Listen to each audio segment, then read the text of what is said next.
It's your boy Dax, and we back at it like a bad habit. Dax has become one of the most viral rappers on all of TikTok. With 17 million followers and over 260 million likes across his hundreds of videos, you would think he is one of the most well-respected artists in all of hip-hop. Instead, he is mostly considered to be a bit of a meme. The first time you heard of him was probably back in November of 2022 with his now infamous open verse challenge. In the video, Dax is dressed up as the Joker. He's doing so because he is inviting the audience to record an open verse that complements his song appropriately titled Joker. The video is meant to be stitched, and as the beat continues, Dax just sits there pretending a bottle of Frank's Red Hot Sauce is a microphone, all while making some pretty gnarly facial expressions. This video blew up and has over 15 million views on the TikTok platform. There are thousands of stitches to this video, and to this day, people are doing their own verses, albeit mostly as parody. Why? Well, the whole Joker aesthetic is kind of a meme now. If you say that you relate to the Joker, people are just going to clown on you. It's the same energy as those people who call themselves Sigma males, all while unironically envisioning themselves as a lone wolf in the wild. However, it's not just Dax's aesthetic that lends to the widespread criticism. It's also the way he raps and crafts his songs. His flows and lyrics have been deemed corny by the general public. It also doesn't help that his beat selection is mostly abysmal. In fact, Dax isn't really acknowledged by the average hip-hop listener.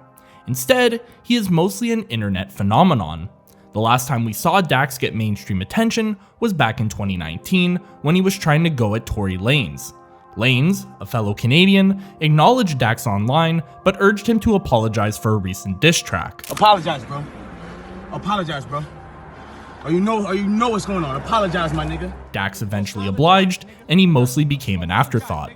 But with the rise of social media, artists like Dax have been able to become provocateurs. Dax understands that people don't like his music, and therefore, he leans into the gag more often than not. Even if he is taking himself 100% seriously, he still understands what's going to go viral on social media, whether that be overacting in his music videos or being completely unhinged whenever he opens his mouth to rap.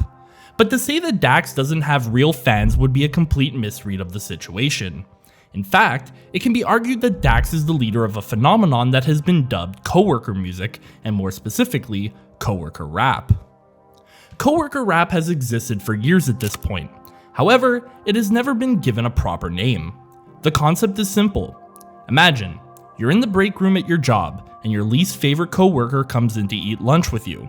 They're the type of coworker who watches Andrew Tate videos on full blast without a care in the world.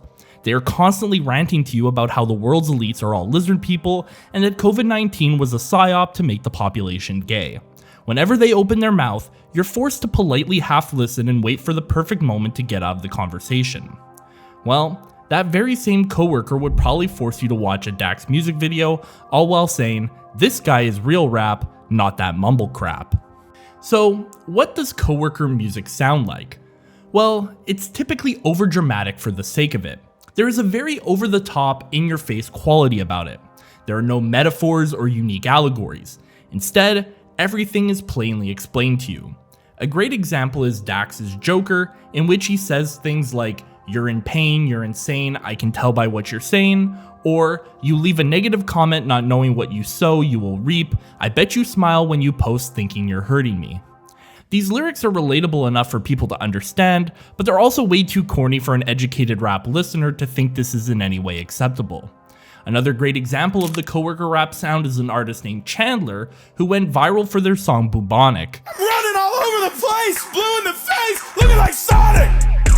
Got up on stage around 9. The snippet that went viral showcases Chandler shouting a bunch of nonsense before changing up his voice into a lower register that sounds downright demonic. He's not saying anything of substance, but the bars are meme-worthy. The average person on TikTok takes this song as a joke. However, it becomes a coworker song because there are people out there who would show you this song and tell you it's fire in complete earnest. In simpler terms, coworker rap can mostly be characterized by its absolute seething hatred for mumble rap. I don't know who created it, if it was Future or Migos, but all them niggas sound the same. There's a contingent of casual rap listeners out there who absolutely despise mumble rap or anything with autotune. As a result, they find themselves enamored with artists who make real rap. Their rap fandom begins with Eminem, and it eventually branches out into artists like Dax, Chandler, Token, and even Tom MacDonald. One could even make the argument that the forefather of the coworker rap aesthetic is actually Hopsin. One of my very own first experiences working in a warehouse was with a guy who pulled me aside to show me the ill mind of Hopsin on YouTube. The guy wanted to be a rapper himself and was saying how Hopsin is the only rapper making real music, that he wasn't making hedonistic rap music, and that he actually had a message. Of course, if you've listened to Hopsin, then you know that there was a time when most of his music was about how much he despised the current generation of rappers. He even made a song called No Words, which is meant to be a parody of a mumble rap song. Unfortunately for him, it turned out to be one of his better songs. During Hopsin's prime, the coworker music label hadn't been invented yet. Not to mention, the TikTok attention economy had yet to be created.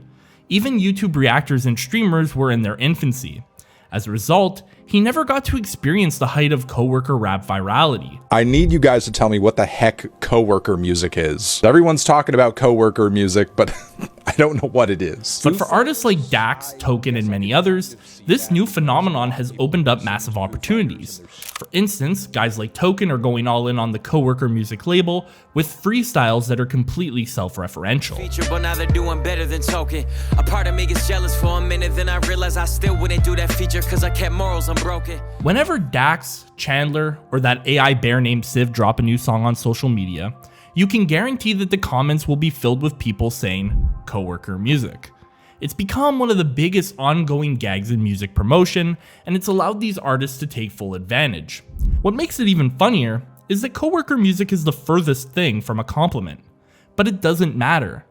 Chasing this sound has almost become a form of rage baiting. Without the sea of haters, it's hard to imagine an artist like Dax hitting 17 million followers on TikTok. It's not just rap that is dealing with this phenomenon. There are plenty of other genres that have the coworker music problem. AJR, Benson Boone, and Imagine Dragons are all examples of this on the pop side. Overdramatic songs that are trying to do way too much sonically to the point of parody. Think of Sleep Token. However, it is still oddly palatable enough for the average Facebook user to find deep and inspiring. Another great example would be Disturbed's cover of The Sound of Silence, which has been shared millions of times on places like Facebook and even Twitter. Now, in all fairness, the term coworker music is a bit mean.